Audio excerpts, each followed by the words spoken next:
Good morning everyone and welcome to another Morning Markets here at True Potential. Now, not since the initial outbreak of COVID have we seen such a swing in equity markets as we did last week. As you'll see on screen, equities had broad-based strength on Friday, particularly outside of emerging markets in Japan.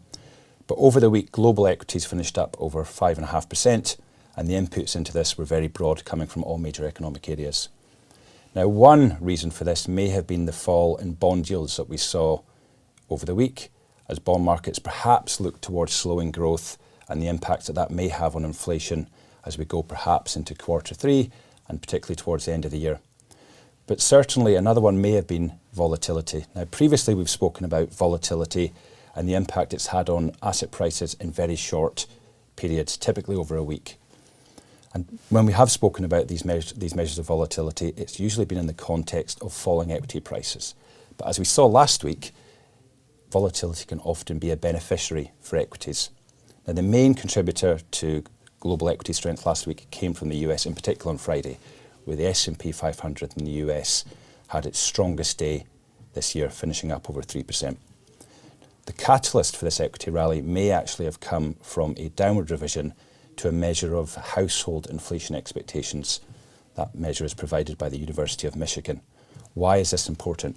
Well, prior to the interest rate hike, which somewhat surprised markets from the US Federal Reserve earlier in the month, recall that they hiked by plus 75 basis points, the US Federal Reserve had indicated that they were worried about measures of inflation. And subsequent to that hike, they mentioned that household inflation expectations were a worry. Now, the fact that this measure subsequently has been lowered to a level no higher than it was at the start of the year indicates that household inflation expectations are actually well anchored. They are not following inflation expectations up in the way that actual inflation is now above 8%. Inflation expectations in households are around about 3%. So there's a big divergence there, which indicates that households remain well anchored in their expectations for future prices. So this will actually pose something of a communication challenge for policymakers in the US, given that inflation expectations aren't rising by as much as they had thought prior to the interest rate hike. And we'll hear from Chairman Powell, the head of the US Federal Reserve, later in the week, and it will be interesting to hear from him about this measure and whether it's updated his thoughts at all. Now, as we look ahead towards the end of this week, which is also month end and quarter end, we should perhaps brace ourselves for volatility to continue. First, market expectations for volatility remain quite high. We are actually still in the top quartile for measures of volatility since the initial impact of COVID.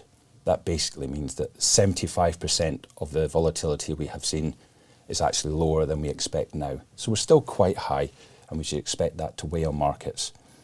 But also, given it's a quarter end, we're expecting some rebalancing in portfolios from global asset managers and global money managers as they allocate versus their benchmarks, but also versus their renewed risk profiles. And this typically is concentrated towards the end of the quarter. Given the quarter finishes on Thursday, we should expect some volatility to continue, particularly when US cash markets are open in the afternoon here in Europe. Now, it's a quieter week for Tier 1 data. We get lots of smaller measures of data, such as US durable goods tomorrow, and also some PMIs and some European inflation data later in the week. So please do join us tomorrow for updates on the US and later in the week as we look towards that quarter end. Thank you very much.